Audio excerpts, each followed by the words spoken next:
ደቡብ ሱዳን ናጽነት ተኻብቲ ጓናጽፍ ንፈለማ ግዜ ናብ ዝካየድ ሃገራዊ መረጻ ትቐርብ እኳ እንተሃለወት እቲ ሰላማውን ተኣማንን መስርሕ መረጻ ዘድሊ ፖለቲካዊ ጸጥታውን ሰብኣዊ መሰላትን ውሕስነት ግና ብሰፊሕ ጎዲሉ ከም ዘሎ ኣብ ደቡብ ሱዳን ዝተመደበ ኮሚሽን ሰብኣዊ መሰላት ሕቡራት ሃገራት ኣጠንቂቑ።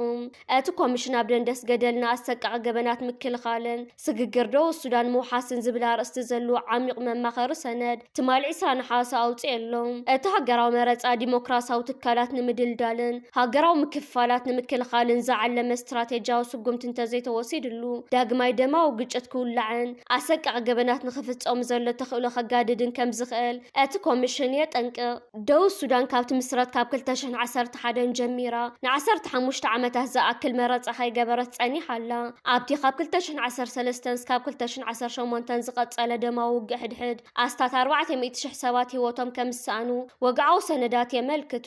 ብተወሳኺ ኣስታት 4 ሚልዮን ዝኾኑ ዜጋታት ካብ መረበቶም ክመዛበሉን ከለዉ ካብዚኦም እቶም 2 ሚልዮን ሃገሮም ገዲፎም ናብ ጎረባብቲ ሃገራት ተሰዲዶም። እቲ ግጭት ኣብ መሰረተ ልምዓት እቲ ሃገር ዘስዓቦ ዕንወት እውን ኣዝዩ ከቢድ ኮይኑ መብዛሕትኡ ክፍልታት ኣብያተ ትምህርቲ፣ ሆስፒታላትን ካልኦት ንብረታትን ዓንዮም። ፕሬዚደንት እቲ ኮሚሽን ያስሚን ሶካ ህዝቢ ደቡብ ሱዳን ድምፂ ዝስምዓሉ መረጻ እምበር ሂወቶ ሓደጋ ዘውድቕ መስርዕ ከምዘይግብኦ ብምግላጽ ሰላማዊ ዲሞክራሲ ኣብ ልዕሊ ዕጥቃዊ ግጭትን ፍርሕን ክህነጽ ከምዘይኽእል ኣጠንቂቓ።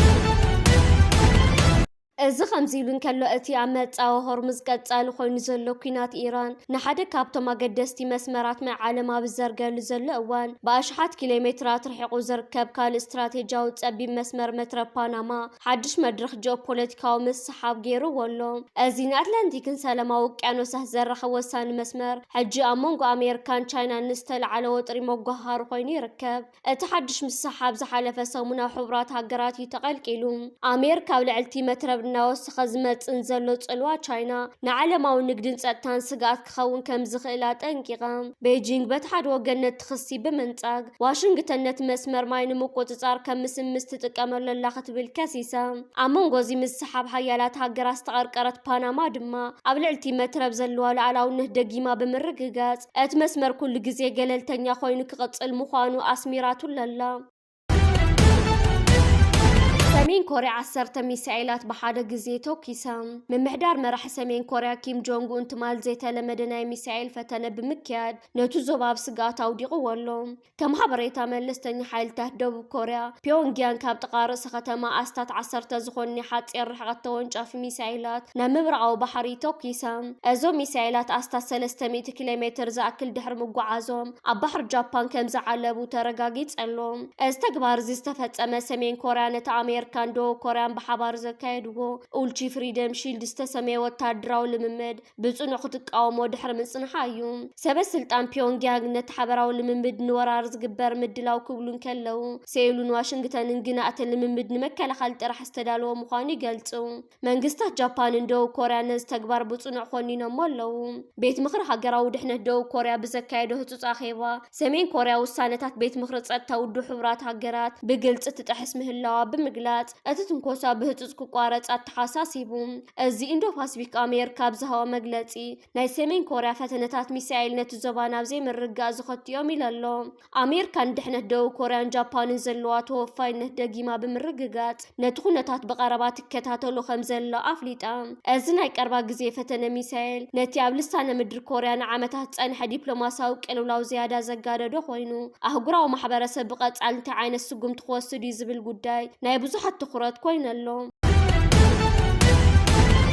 ኣብቲ ብሩስያ ዝህነት ዘሎ መደበር ኒውክሌር ግብፂ ጉድለት ከም ተረኸበ ምግላጽ ወጥሪ ፈጢሩ ይርከብ። መንግስቲ ግብፂ ኣብቲ ብሩስያ ዝህነት ዘሎ መደበር ኒውክሌር ኤልዳባ ጉድለት ከም ተረኸበ ብምግላጽ ነቲ ህንፀት ዘካየድ ዘሎ ኩባንያ ሩስያ ሮሳቶም ወቐሳ ከም ዘቕረበሉ ዝገልጽ ጸብጻብ ዓብዪ ክተዓልዒሉ ኣሎ። እቲ ፖለቲኮ ዝተባህለ ናይ ኣሜሪካ ዲጂታል ጋዜጣ ካብ በዓል መዚ ኒውክሌር ግብፂ ዝተረኸቡ ሚስጥራዊ ደብዳቤታትን ናይ ውሽጢ ሰነዳትን ብምጥቃሲ ነዚ ዜና ኣውፂዎ ዝርከብ ዘሎ الله اتبع المزي ابتم جنا تهاني صم زي تود مبلعتي نيكلر قدلت كم تراين نا نيكلر دحنتا سرارة حكم استتحاسن بمتقاس نتو كوبانيا خمس خاسس وقت تبصاب يملكت كم تبصاب بوليتيكو ام مبلعي قصر 4 بدحرني حاطين لباس كفتتات كم ترخبو كمون ابتم استرف مبلعتي ابناي مسرت منصاف قدلتات كم ترايو اتدبدابي يحبر نز قدلت نمصقان دما حدا عامت كم زوسده تغليصو بتوسخ روساتهم اتهنصت كافرق ان لعل خمس تزازمن مرآي اتلال ميلاتات تقيمو زبل كس قريبو للو ازي صبصاب مسوص بعال مزي نيكلر قبطي اب نحاس 2026 مجلص بموصا انت زينا نصيغولو اتصبصاب بزعباتي بروجكت تخكلنيان ميزاناون زيكونه سئل خمس قرب بمتقاس هنصتو عالم لخاوناي دحنت ملكعتا استختله مخانو ارغاغيصو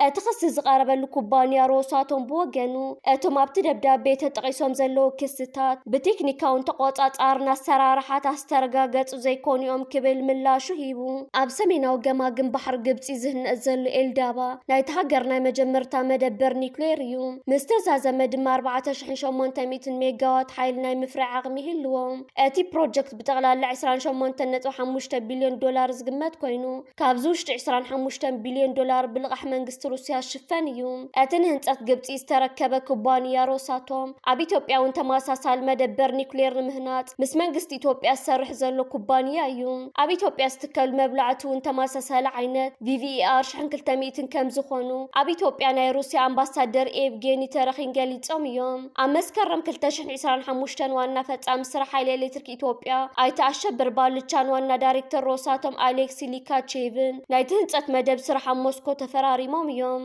እቲ ህንጸት 10 ዓመት ክወስድ ከም ዝኽእል ዝግመት ኮይኑ ንምህናት ዘሊ ቦታታት ናይ ምልላይ ስራሕ ከም ዝተዛዘመ ድማ ኣብ ሓምለ 2026 ተገሊጹ ነይሩ ኪላታት ከም ዝገለጽዎ ኣብ ከም ዝኣመሰል ግዙፋት ፕሮጀክታት ኒውክሌር ናይ ህንጸት ጉድለት ወይ ምድንጓይ ምግጣሙ ልሙድ እዩ እቲ መደበር ገና ህንጸት ስለ ዘሎ ድማ እዚ ሕጂ ተረኺቡ ተባሂሉ ዘሎ ቴክኒካዊ ጸገም ስጋት ራድዮ ኣክቲቭ ከም ዘይፈጠር ተሓቢሩ ኣሎ ግብጺ ካብ ታሕሳስ 2023 ጀሚራ ኣባል ዓለም ለኻዊ ስምምዕ ድሕነት ኒውክሌር ምዃና ይፍለጥ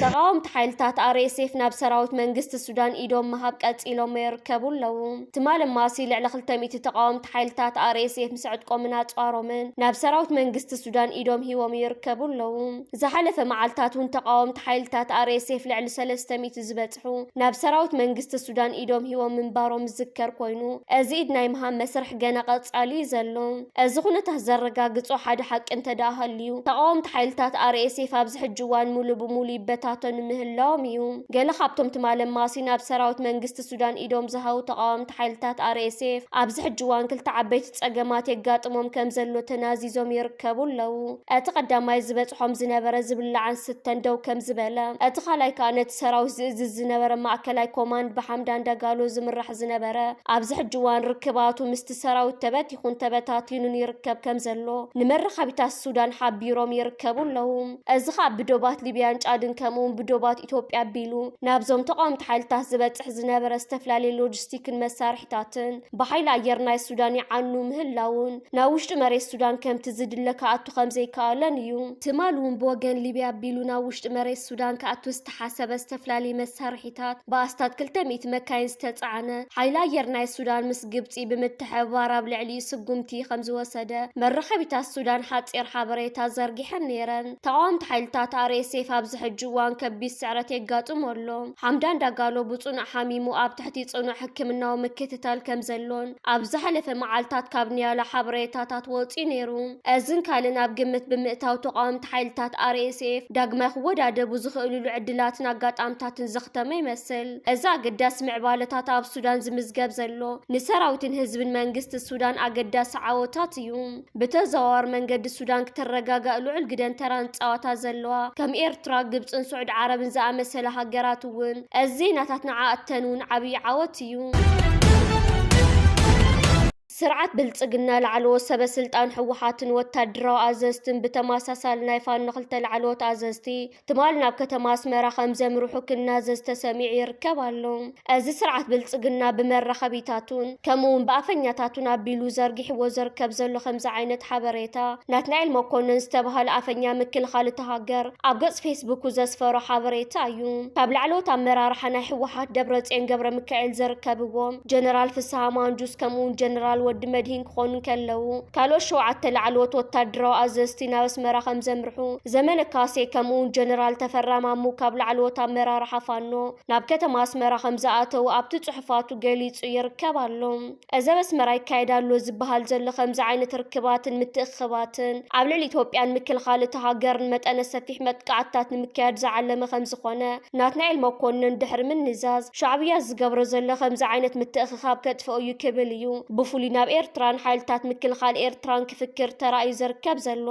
ብተወሳኺ ኣብ ዝሓለፈ እዋን እውን ኤርትራ እስካብ 3000 ኪሎ ሜትር ዝውንጨፍ ሚሳኤላት ስራሕቲ ናይ ሩስያ ዝኾነ ብመንገዲ ባሕሪ ኣቢላ የእትያ ዝብል ካልእ ዜናታት ዘርጊሖም ነይሮም። እዚ ከዓ ንህዝቦምን ደገፍቶምን ዜናታት ብምስራሕ መመሊሶም ኣብ ፍርሕን ረዓድን ኣውዲቖሞም ይርከቡ። እዚ ኣብ ከተማ ኣስመራ ተኣኻኺቦም ዝበሃሉ ዘለዉ ላዕለዎት ኣመራርሓ ሕወሓትን ፋኖን ብልጽግና ካብ ፍርሒ ዝነቐለ እምበር ነቲ ተገይሩ ዝበሃል ዘሎ ርክባህ ዝኾነ ይኹን ጭብጥታት ከምኡውን ቪድዮታትን ስእልታትን ከቕርብ ኣይከኣለን። እዚ ከምዚ ኢሉ እንከሎ ትማሊ ኣብ ዩጋንዳ ካምፓላ ሓደ ዝሕዝን ፍጻመ ኣጋጢሙ ይርከብ ኣሎ። ሓንቲ ኣደና 5 ደቃ ብኻራኽ ትሃርም ክኢላ ካብቶም ዝተሃረሙ 5 ህፃናት እቶም 2 ክሞቱን ከለዉ እቶም 3 ኣብ ትሕቲ ጽኑዕ ምክትታል ሕክምና ከም ዝርከቡ ፖሊስ ዩጋንዳ ዘርዝረዋ ሓበሬታታት ትማሊ ዘርጊሑ ይርከብ ኣሎ። እዛ ኣደ ነዚ ኩነታት ዝፈጸመት ከባቢ ሰዓት 4 ናይ ለይቲ ብኣቆጻጽራ ምብራቕ ኣፍሪቃ ኮይኑ ነታ ውሽጢ ካንሸሎ ዝነበረት መኪና ክተቃጽላ ስለ ዝኸኣለት ህዝብን ጎረባብትን ሓደጋ ባሮ ኣጋጢሙ ብምባል ፖሊስ ክጽውዑ ክኢሎም ነይሮም። ፖሊስ ምስ መጹ እቶም ህፃናት ብደም ጠልቂዮም ተረኺቦም እታ ኣደ እውን በዓላ ብኻራ ተወጊኣ ጸኒሓ ሕጂ ኣብ ሆስፒታል ትርከብ። ኣብ ቂሕ ባሕርን ወሽመጥ ዓደንን ምስታብ የመን ዝርከብ ኢራን ትድግፎ ዕጡቕ ጉጅለ ሁቲ ዝፍጽሞ ዘሎ መጥቃዕቲ ከምኡ ድማ ሶማል ዝመደበሮም ቀርሰንቲ ኣብ ልዕሊ መራኽብ ዝፍጽምዎ ዘለዉ ጭውያታት ብዝተተሓዘ ኣብቶም ማያዊ ግዝኣታት ከቢድ ዝኾነ ናይ ጸጥታ ሓደጋ ኣጋጢሙ ኣብ ዘለወሉ እዋን እዚ ኩነታት ንኤርትራ እውን ክጸልዋ ጀሚሩ ኣሎ።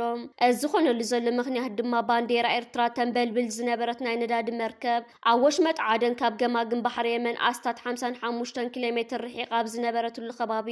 قرسنت تجاويا بمهلاوا أيوم بمسارة وطي زل زينا دما أبتا بانديرا إرترا تنبل بالزنابرات قال مع كانتني أمريكا دما كاب إيران ندادت عينات متسقط كون تخلياز بالقمتاتي بنا لا زلوا مركب عسرا سرحتنيتات بحرنيتات كم زنابر وتقاليت زلو خوينو كابزوم عسرا بحرنيتات اتم 16 هنداويان مخانوم تقاليت زلو بزعبا زفتسامة والنهين دي مينستر ودباتن مراخبن ماو قزعتنا وطي واب زلو مقلاتي أبتا بانديرا إرترا تنبل بالزنابرات بقرسنت تجاويا زلانا نداد مركب 16 هنداويان كم زنابرو نقوداهم دما بقربا يكتاتولو مهلاو قاليتو أبتا ماساسا لأوان دما أزا بانديرا إرترا تنبل بالزنابرات مركب أبستج أويتلو قزي كابناي سومال قماقم بحري أبناي كاربا رحقه زنابرات كالي بانديرا كاميرون تنبل بالزنابرات نايتعنت مركب بقرسنت تجاويا مهلاو استقالع خوينو أبزا بانديرا كاميرون تنبل بالزنابرات مركبون كابتم أبتا مركب زنور 10 بحرنياتات أتوم 6 هنداويان مخانوم تقاليت ألوم بدمر دما 22 هنداويان أبزن كلتا بانديرا إيرتران كاميرون زنبل بلاز نبرا مراخب مستل مراخب قداي جوا خوينو مهلاوم بوغن هندزوات حبريتا أفليت ألوم بزعوا زا بانديرا إيرترا تنبل بالزنبرت نداد مركب بجاكا بقرسنت تجوا مهلاوانا وشت 10 بحرنياتات من بارومن كاوم دما 16 هنداويان مخانوم توسخ زرزر حبريتا زيوات أزلو خوينو بزعوا تاناي كاميرون بانديرا تنبل بالزنبرت مركب بسومالياوان كارسنتياب كاربا رحقات اب قماقم بحر سومال تجاويا زلا مركب جن اتا مركب تعيناتو زنبرت نبرت كاب تركي نابتا مقادشو سومال زركب ناي تركي معلم معكل يمرح من باري تقاليت زلوم كم تقدمو استقلت ادما كابتم 10 تبتا مركب زنور بحرنياتات اتوم 6 هنداويان كوينوم حدا تركاوي حدا جورجاوي كلتا دما سربياويان ابالات حالوا مخانوم تقاليت زلوم